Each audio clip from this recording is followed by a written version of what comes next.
The name of the book is A Company of Heroes. Now, have I got you intrigued? I certainly hope so. And I hope you'll stay around for the next quarter hour as I talk with Tim Kazee. He's the author of the book, A Company of Heroes. Let's get connected on Weekend Connection.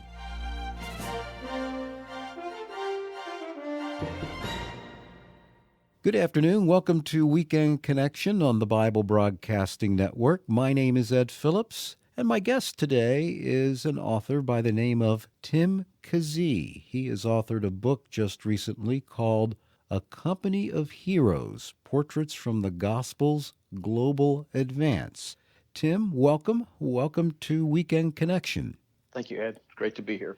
It is great to have you, and I really appreciate you taking time out of your very, very busy schedule to do this Weekend Connection program with me and for our BBN listeners.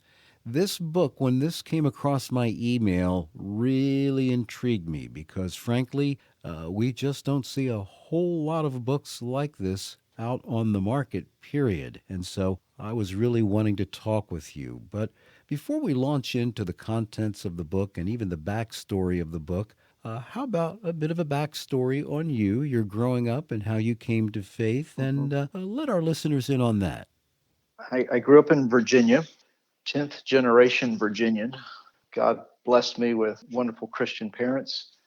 I was in a Bible preaching and believing church, and at the age of 10, came to faith in Christ, seeing my need of Him, grew and sensed a calling to serve Him in the gospel ministry, and especially in an overseas context where there was little gospel. So the Lord grew my heart in those ways over those high school and college years, and been a lot to shape my path. Now, did you serve overseas for a while? I have never lived overseas in a long term sense. I've spent more than 25 years in ministry and mobilizing and training and in positioning men and women in overseas settings. But for myself, I've only been in that sort of leadership, oversight, mobilizing role, but not actually living long term in another country. But I can well imagine you have taken many, many overseas trips, correct? About 90 countries now, I think. But yes, a lot of frequent flyer miles. I'll bet. And where's some of the places you've been to? Our ministry started when the Berlin Wall came down. So my initial travel in terms of the global church ministry was in the former Iron Curtain countries, in Ukraine and Russia and former Yugoslavia, in Bosnia, in that part of the world, Albania. But over these past number of years, we we have people who are serving, and I've been in countries from North Africa, Afghanistan, Central Asia to the Far East. And when you take these trips, is it primarily to visit workers or missionaries who are working in these countries and or doing other things as well? One of the primary reasons is to be with our families who are serving on the field. It's also to investigate possible major projects that we might get behind and support if it's a big Bible distribution effort or a radio ministry, something on that order. So I'm scouting out those opportunities. And over the last dozen years, I've also made trips to produce films, documentary style films that are based in my journals. These films are called Dispatches from the Front. And so I'll make a trip to just to be able to, and not just, I mean, I think it's a great opportunity to be able to share what God is doing, how Christ is building his church, even in the really hard places. So I'll take trips for those purposes as well. That is really great. And these stories need to be told more and more and more because I think a lot of the global church, especially here in North America, really doesn't hear about these stories. When we started producing these films and just even just in my own journal writing, which is the basis for the books that have been published and for the films, I want to bring in my brothers and sisters here in this country into the story. I want them to be able to see what I'm seeing and to hear what I'm hearing as we see this every tribe, every tongue gospel across every kind of barrier. I feel so often like I'm getting glimpses of Revelation 5:9 when people from every tribe and tongue are declaring the worth of the Lamb. I love to bring people into that story because I think it magnifies God, and it also grows our confidence in the gospel. And it's also I believe, a constant reminder, and we need this reminder, that the church is not in decline in the world. That's a good word, and I'm reminded, of course, of Matthew 16:18, where Jesus says, I will build my church, and the gates of hell shall not prevail against it. Absolutely. So Yes. is this how your book here, A Company of Heroes, was birthed? Was it through these myriad of trips traveling overseas and you're observing things going on, watching God work? Yeah. A few years ago, Crossway published a book entitled Dispatches from the Front, and it was a collection of my journal entries from, I don't know, 25 countries or so. But there's been so many more stories and so many more brothers and sisters that I've been able to share the path with, that I wanted to write more stories, and I wanted to bring out characteristics of their lives. So in this newest book, A Company of Heroes, each chapter is sort of a miniature biography of men and women on the field.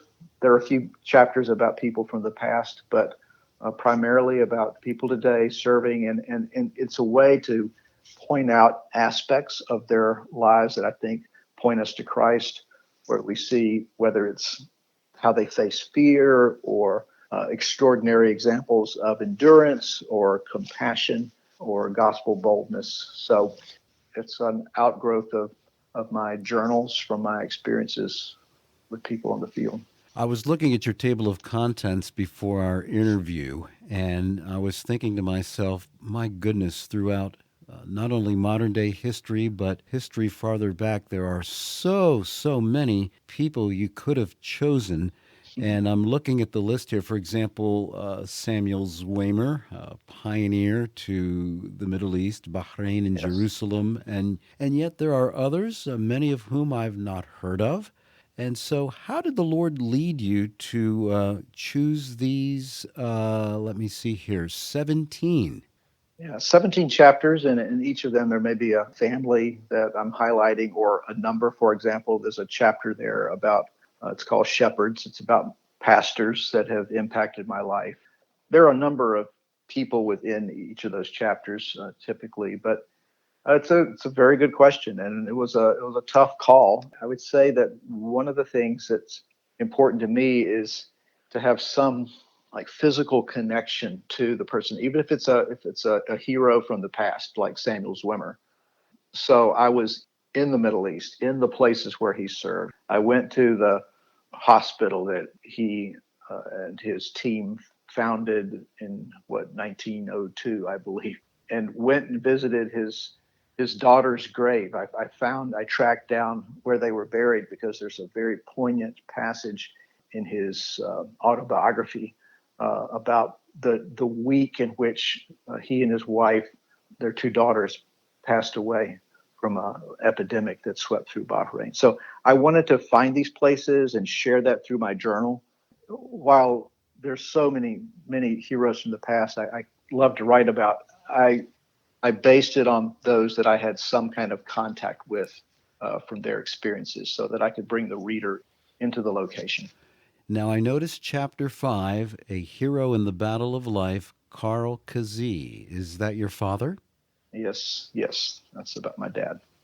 And then others such as Danny Brooks, Salt Lake City, Utah, and Mhm. Roger Whale, London and Leningrad, and just a variety of different people you feature in this book. They're not all missionaries as such. I mean, Roger Wheel, for example, he's a dear friend. He's I think soon will be celebrating his 85th birthday, but he was an architect his entire life, sort of architect by day and Bible and typewriter smuggler on the side. God used him in amazing ways during the depths of the Cold War to encourage the church behind the Iron Curtain. And yeah, they're not all missionaries as such. A lot of ordinary people who are doing extraordinary things through the power of God and His presence with them. Yes, but isn't it amazing that God uses the giftings and skills that He pours into us through the years and uses them to expand His kingdom? And I'm constantly reminded of my wife's father. Her father and mother went to the mission field years ago to Asia, and he grew up the son of a contractor, a very successful contractor. Thought he was going to take over the family business. He was an architectural draftsman, ended up on the field, and years later helped design buildings, skyscrapers, as a matter of fact. And it's just amazing to me how God puts the pieces together for His honor and namesake. Yes, it's not wasted. Exactly right. Not at all. What was the toughest chapter of this book you feel that you wrote? Oh, probably the chapter on Afghanistan, sharing stories of some friends who were killed there, the responses of team members that were left behind. That was a hard chapter. There's a lot of resurrection hope in that chapter, but there was also a lot of tears.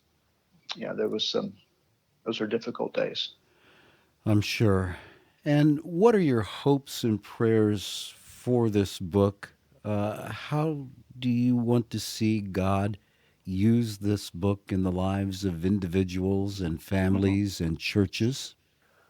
I want them to see that we have an amazing God, a powerful gospel that crosses every kind of barrier. There's nothing like it. Christ is building His church all over the world, and I think of it, his kingdom is a borderless kingdom. He is bringing men and women to Himself from every nation. So we get those reminders of it through our brothers and sisters in other parts of the world and even right here at home. So I want God to be magnified. The writing of this book for me is an act of worship. It's a means of pointing my brothers and sisters to Christ, and those who don't know Him to see what an amazing Savior He is. Well, that's my prayer too, and I'm sure the prayer of many of our BBN listeners. As you well know, we have many parents and grandparents who listen to BBN, and one of my prayers is that this book will be put in schools as well as used by many homeschoolers as a part of their curriculum. Yeah, it's fun for me to hear from homeschool families that are using the Dispatches films, for example, and some of the books for their geography lessons, but as a way of growing a kingdom perspective in the hearts of their kids. So may God use it to His glory in all of these ways. Tim Kazee, thank you so much for joining me and our BBN listeners on Weekend Connection today. The title of the book is A Company of Heroes, Portraits from the Gospel's Global Advance. And I'm assuming this is in bookstores by now, so be looking out for it. A Company of Heroes, Portraits from the Gospel's Global Advance. Tim Kazee, thank you so much for joining us on Weekend Connection. Thank you, Ed. Thanks very much. I thank you so very much for listening to Weekend Connection today. Weekend Connection is a public affairs program of the Bible Broadcasting Network, and it's heard every Saturday afternoon following the 4 p.m. Eastern Time news. Weekend Connection on the Bible Broadcasting Network.